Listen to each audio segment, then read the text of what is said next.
Vous écoutez Radio Croisant Jésus.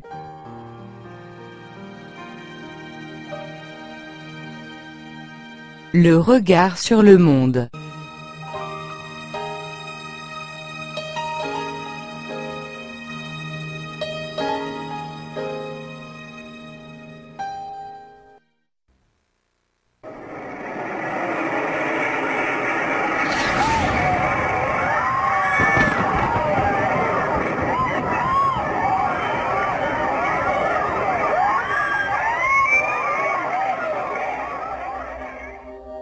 Au lendemain du 11 septembre 2001, la guerre livrée par Allah contre les infidèles de Dieu par l'entremise d'un Saoudien et d'un Texan n'était qu'une des étapes servant la mise en place d'un plan machiavélique ayant pour but le contrôle et la domination totale du genre humain.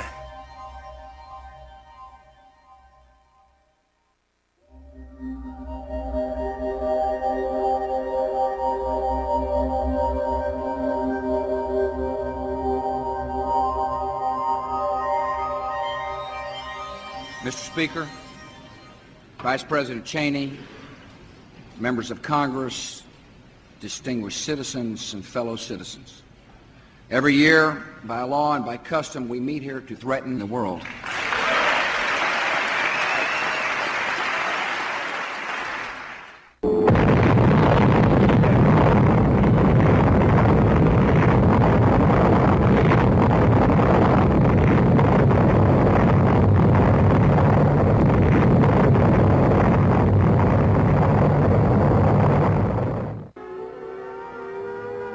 À l'heure où la guerre froide est terminée et que la menace nucléaire n'est plus à l'ordre du jour, il fallait créer une autre menace dans le but d'entretenir la terreur chez les gens et ainsi pouvoir continuer à les manipuler par la peur.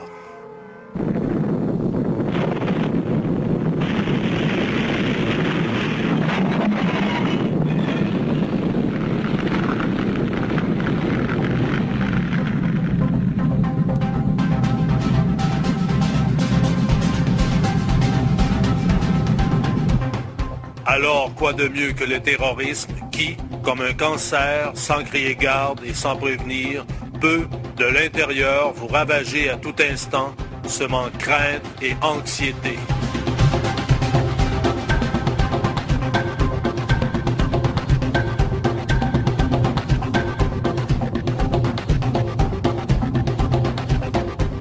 La fin justifiant les moyens, des tours et des immeubles sont sacrifiés à coups de missiles et de dynamite afin de créer une véritable psychose collective, donnant ainsi aux autorités en place le feu vert pour mettre en œuvre la phase suivante de leur plan démoniaque.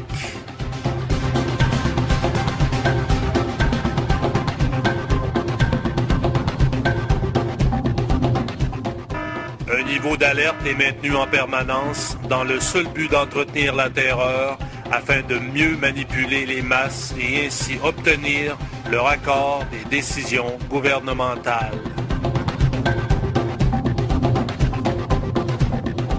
S'étant maintenant trouvé un nouvel ennemi, des coalitions allaient se former afin de combattre l'axe du mal et profiter de ce merveilleux prétexte pour envahir les États rebelles et prendre possession de leurs richesses naturelles.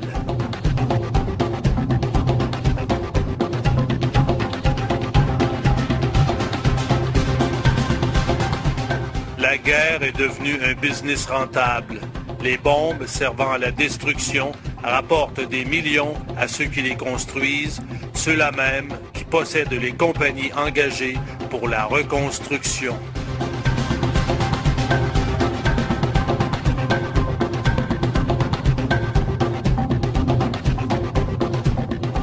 Toujours sous le prétexte de la sécurité face au terrorisme, l'État policier est instauré et progressivement, la perte de droits et libertés est acceptée.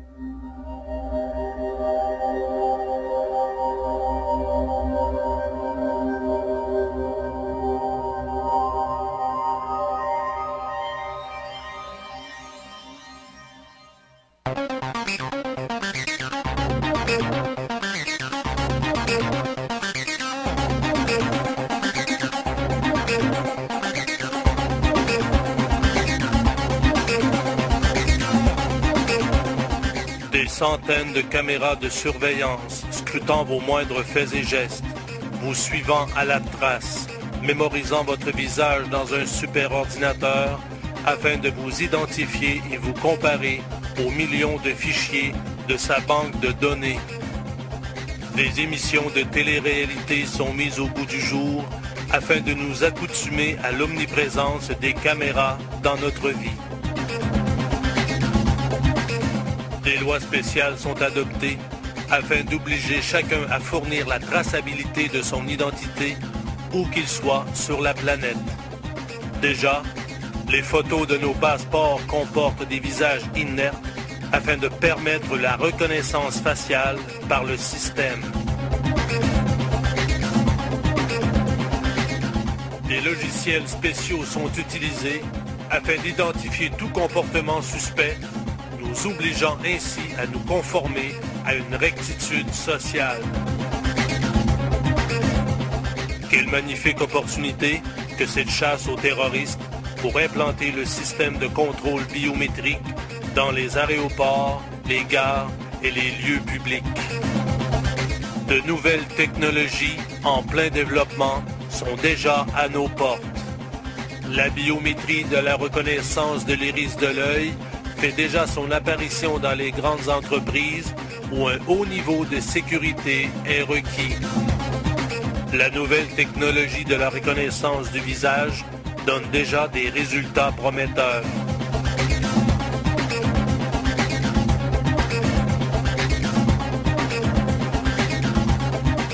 D'anciennes techniques comme celle des empreintes de la main sont appliquées aux nouvelles technologies qui font déjà partie du quotidien. La reconnaissance de la voix est une autre technologie utilisée, de même que celle de l'écriture.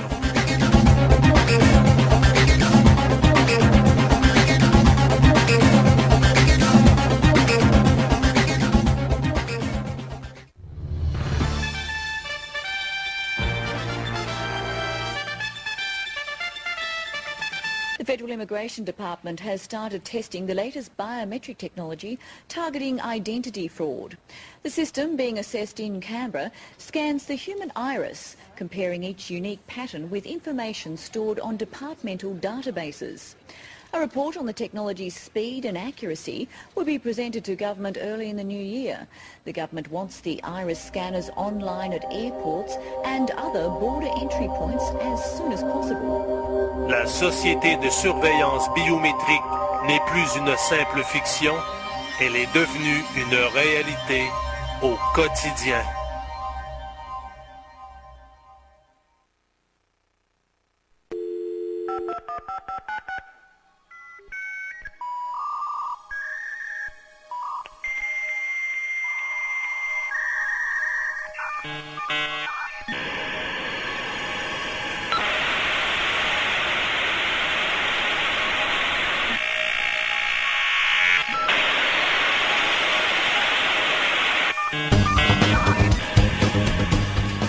À chaque jour, des millions de conversations, de messages et de fichiers transigent dans le cyberespace via Internet, par réseau de fibres optiques, de câbles analogiques et d'ondes hertziennes.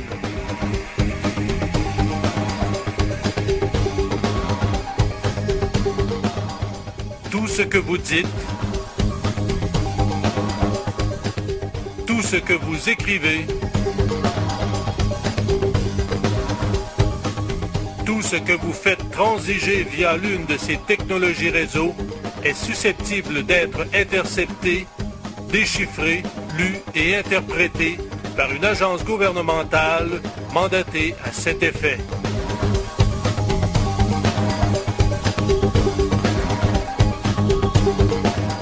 Ces nouvelles technologies prêtes à porter sont autant de mouchards pouvant fournir de précieuses informations sur vos déplacements, votre façon de vivre et de penser.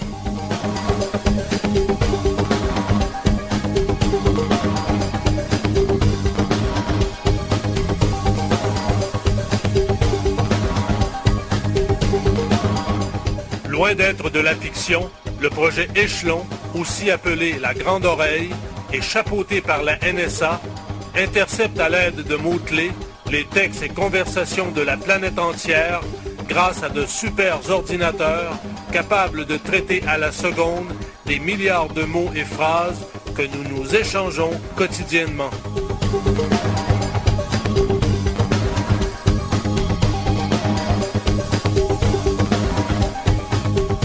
Nous sommes donc tous, à notre insu, espionnés par l'État et susceptibles d'être considérés comme une entrave au système et à l'hégémonie des puissants de ce monde.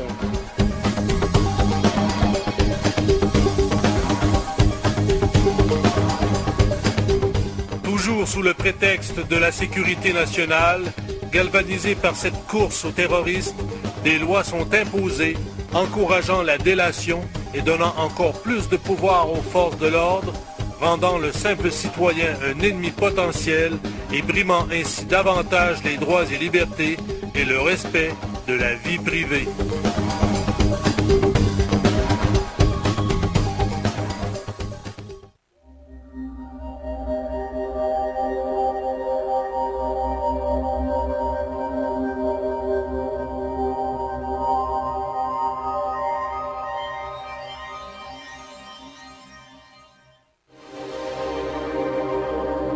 Un geste devenu banal, l'utilisation de la carte de guichet, beaucoup plus sécuritaire que le papier-monnaie, s'est rapidement imposé dans nos vies. Chacune de nos transactions laissant une trace dans le système, pouvant informer sur les lieux et les heures de nos déplacements, de même que sur nos habitudes de consommation. L'argent liquide est appelé à disparaître parce qu'une fois en circulation, les banques ont peu de contrôle sur lui. Le concept de sécurité est devenu un leitmotiv et très subtilement, on parvient à nous faire accepter l'argent électronique pour tous les avantages qu'il comporte en oubliant ceux que le papier-monnaie nous procurait.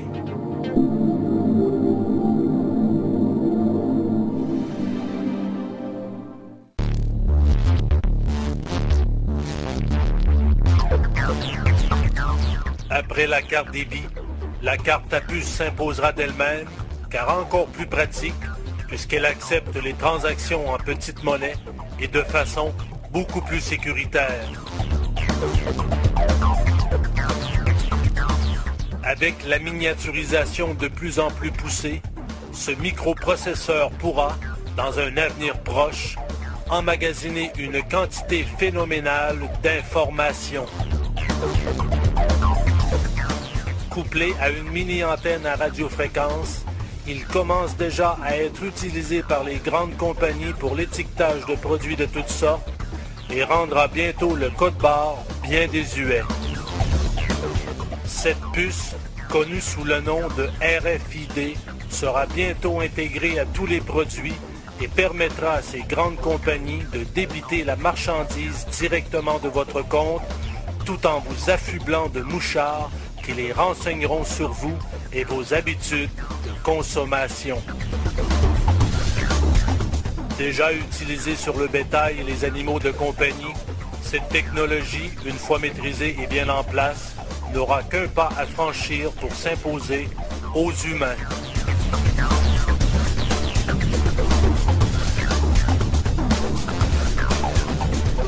La puce sous-cutanée est déjà une réalité et présentement en phase d'expérimentation sur des humains.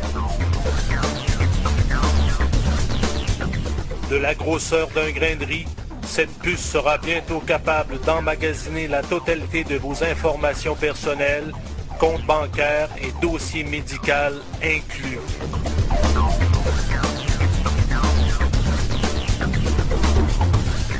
Mais reste encore à faire accepter aux gens cette légère opération médicale.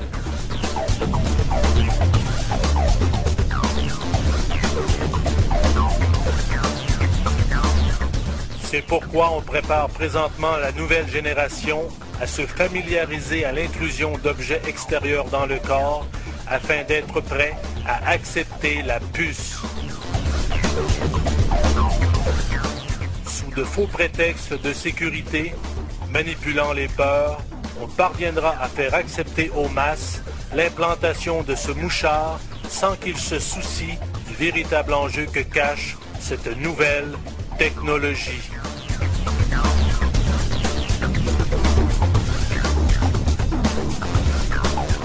Une fois cette technologie bien intégrée, il ne sera alors plus possible de se soustraire du système, car sans la puce, toute transaction sera désormais impossible.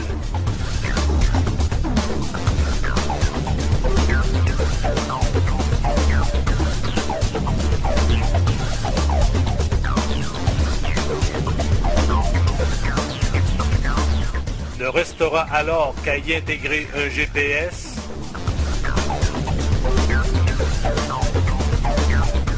et ainsi pouvoir vous localiser où que vous soyez si jamais vous deviez sortir des rangs.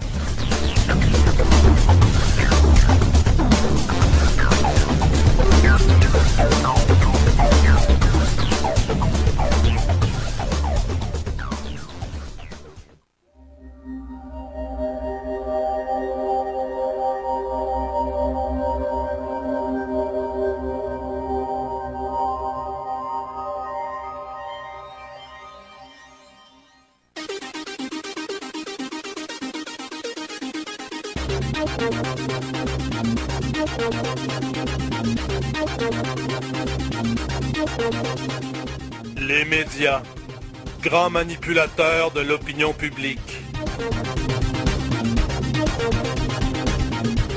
Des informations essentielles noyées dans un déluge de reportages insignifiants, diffusés par une multitude de médias au contenu semblable, banalisant ainsi la nouvelle, rapidement oubliée. Des images savamment sélectionnées dans le but de susciter en nous les émotions désirées. Des phrases et des images chocs pour mousser les ventes.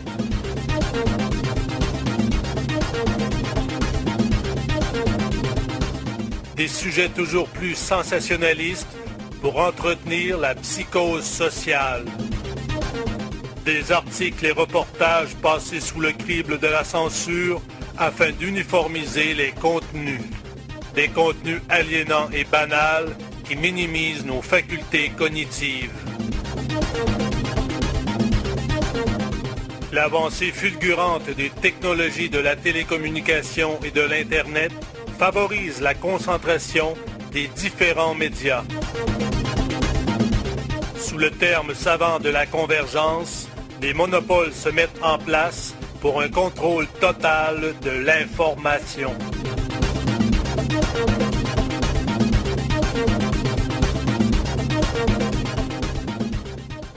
He believes the Bush administration manipulated his findings, possibly to strengthen the rationale for war. The White House is not going to comment on it. I know nothing about it. I don't know. We made a decision that we weren't going to comment on it. I know nothing about it. We don't know. We're going to continue not to comment on it. I know nothing about it. I don't know. Nobody knows. And may God bless America.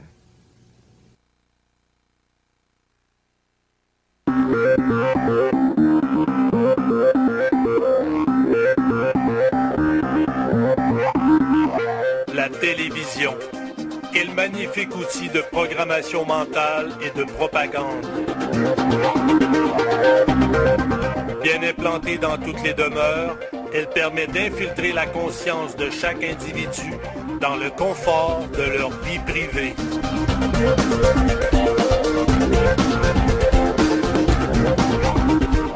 Sous le couvert du divertissement, elle dicte bien subtilement nos habitudes de vie, nos habitudes de consommation, nos façons de faire et de penser.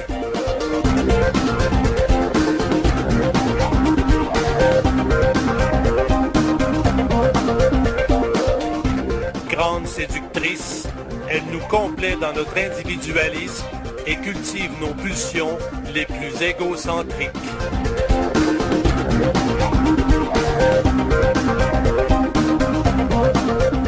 Sensationnaliste, Elle cultive en nous les peurs, la violence et le négativisme afin de créer un état permanent d'anxiété face au monde dans le but de mieux nous faire accepter les solutions qu'elle propose.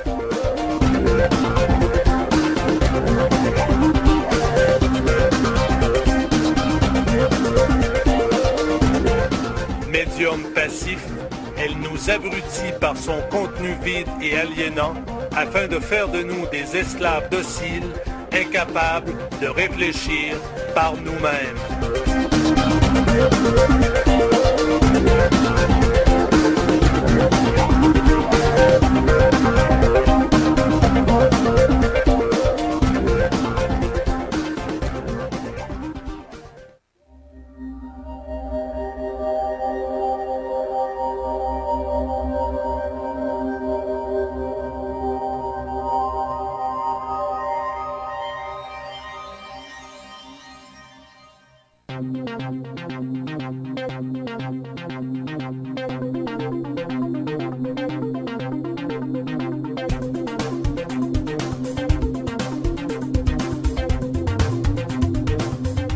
L'arrivée de l'ère industrielle et de la production à la chaîne allait aussi engendrer l'ère des profits monstres par l'esclavage ouvrier.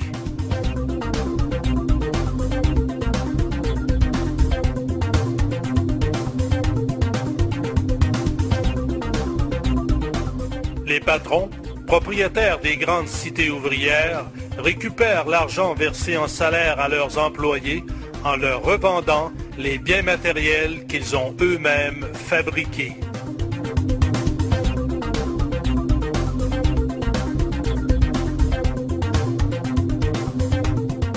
Un standard de vie moderne est valorisé afin d'alimenter en eux le désir de possession de biens matériels toujours plus nombreux, créant ainsi l'endettement qui les enchaînera encore davantage à cette nouvelle forme d'esclavagisme par la nécessité d'un travail permanent pour le remboursement de ses dettes à taux d'intérêt élevés.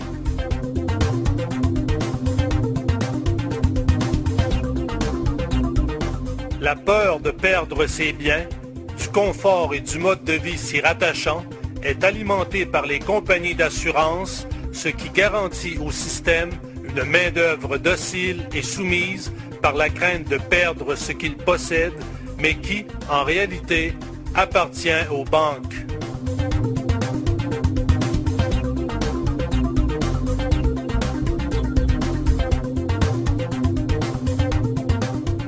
Avec l'arrivée de l'automobile, de l'expansion des travailleurs et de l'économie à l'extérieur des murs de la ville, il fallait étendre le modèle de la cité ouvrière à l'échelle nationale, voire mondiale.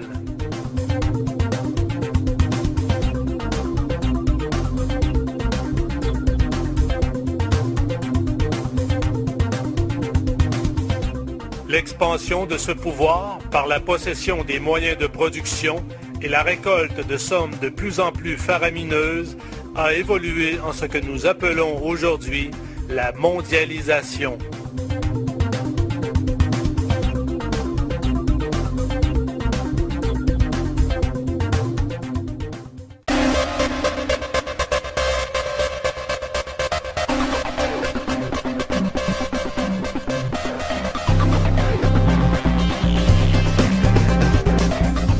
Le dieu argent est devenu maître du capitalisme.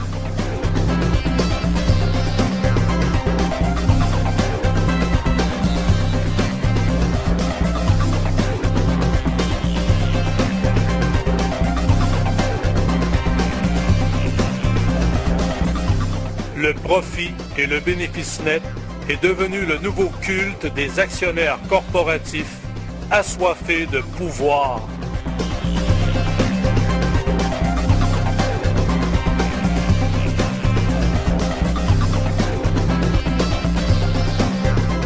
Le monstre de la croissance économique est une grenouille qui a pour seul but de devenir toujours plus grosse.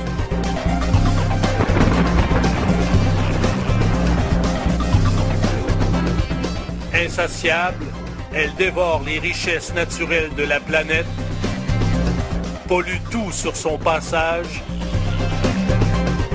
et exploite les pays en développement. La rentabilité est sa seule raison d'être. L'argent, créé artificiellement au rythme de ces fluctuations, est engrangé par les puissants qui tirent les ficelles de ce système par la prise de décisions qui affecteront le cours des actions en bourse. Les crises et les récessions sont créées afin d'équilibrer le système lorsqu'il y a risque d'éclatement de la grenouille, et cela au détriment des petits investisseurs et de la classe ouvrière. Croissance, inflation, récession, injection de capitaux. Le système économique est devenu un organisme vivant, une bête de nature nouvelle, créée et alimentée par les puissants de ce monde, dont eux seuls en gardent le contrôle.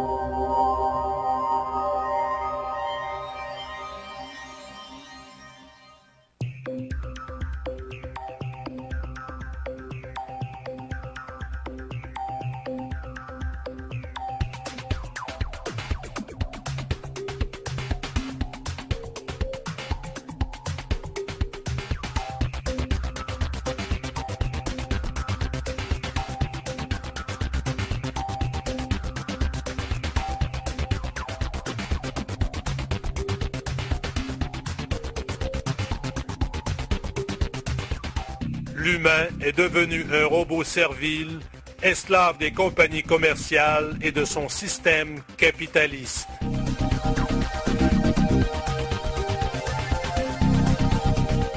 Pour avoir accès aux modèles que les sociétés lui imposent, l'homme s'est fait l'esclave de ce système en échange du confort et de la sécurité matérielle. Et cela au détriment de sa liberté et des populations mondiales. L'air qu'il respire, surchargé de polluants chimiques, l'eau traitée qu'il boit, dénaturée par le chlore et le fluor, la nourriture industrialisée qu'il consomme, contaminée par les pesticides, les herbicides, les antibiotiques, les hormones de croissance, les OGM, la radiation des aliments au cobalt 60 et la variété incroyable d'additifs alimentaires de toutes sortes, de même que toutes les ondes électromagnétiques, champs magnétiques et radiations de toutes sortes dans lesquelles il baigne quotidiennement, ainsi que toutes les autres formes de stress que son corps et sa psyché doivent encaisser dû à son rythme de vie moderne effréné, font de lui, chaque jour, un être de plus en plus malade et affaibli, et ainsi apte à être manipulé par la peur de la maladie et de la mort, manipulé par les grandes compagnies médicales et pharmaceutiques qui contrôlent ce système et en tirent leurs bénéfices. De mèche avec les compagnies qui nous alimentent, ces multinationales ont tout en leur avantage de nous maintenir dans un mode de vie malsain, car c'est avec la maladie qu'ils font leur profit. Ils n'ont alors aucun intérêt de nous voir heureux et en santé.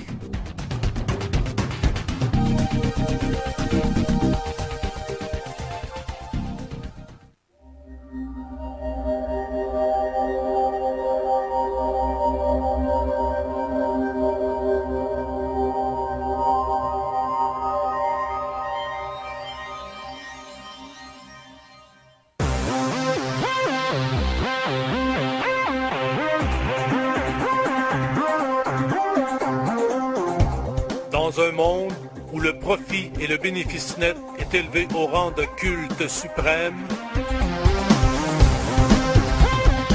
où les corporations multinationales et leur puissant lobbying dictent les règles au gouvernement en place,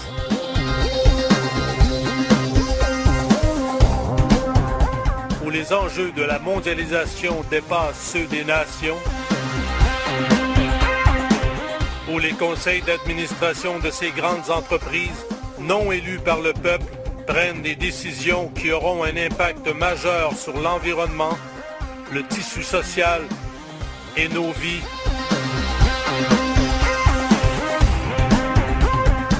On ne doit pas se surprendre que le concept de démocratie soit biaisé. Mais comment peut-on croire à une démocratie véritable lorsque les règles favorisent les plus forts?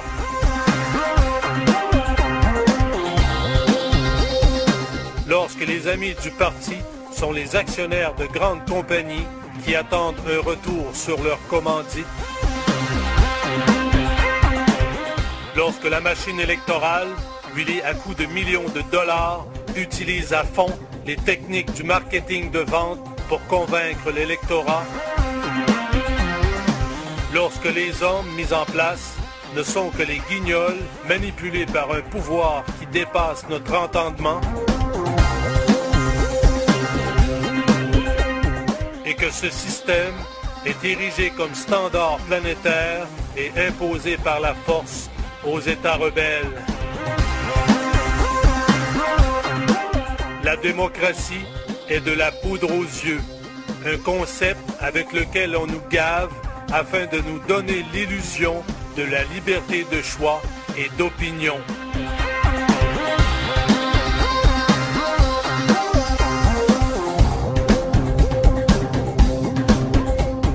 Les vrais décideurs se situant à un niveau bien supérieur aux petits peuples et nations.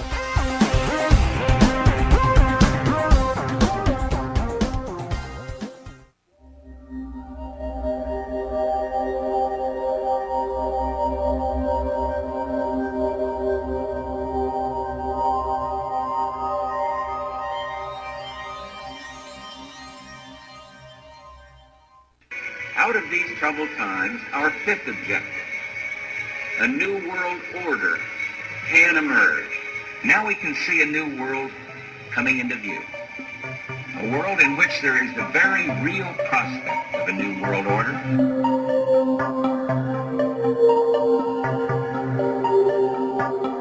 Mais qui sont donc ces maîtres du monde? Les États-Unis? Non. Ils ne sont qu'un des bras tentaculaires d'une bête ayant comme tête un regroupement de personnes extrêmement puissants venant des mondes de la finance, de l'économie, de la politique, de l'armée et des services secrets.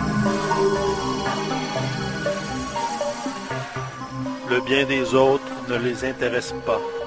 Ce qu'ils recherchent, c'est le pur pouvoir. Pour eux, la fin justifie les moyens. Tel un prédateur, le fort domine le faible et l'élimination des faibles est conforme au principe de la sélection naturelle. Pour eux, la vie des individus n'a pas tous la même valeur et ceux qui ont une valeur négative peuvent être éliminés dans l'intérêt supérieur. Pour eux, le peuple est par nature ignorant et stupide et le monde doit être gouverné par une élite éclairée. Banquiers, hauts responsables de sociétés multinationales, opérateurs du commerce mondial, il accumule l'argent, détruit l'État, dévaste la nature et les êtres humains, et pourrit par la corruption les agents dont il s'assure les services au sein des peuples qu'il domine.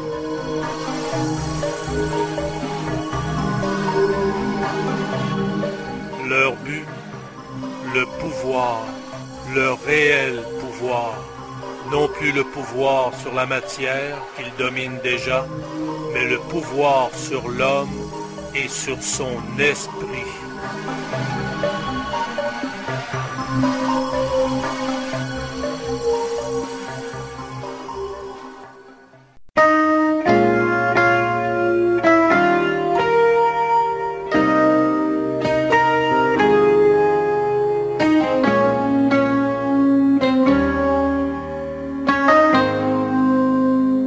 Vous écoutez Radio Croisant Jésus. C'était le regard sur le monde par le frère Siméon.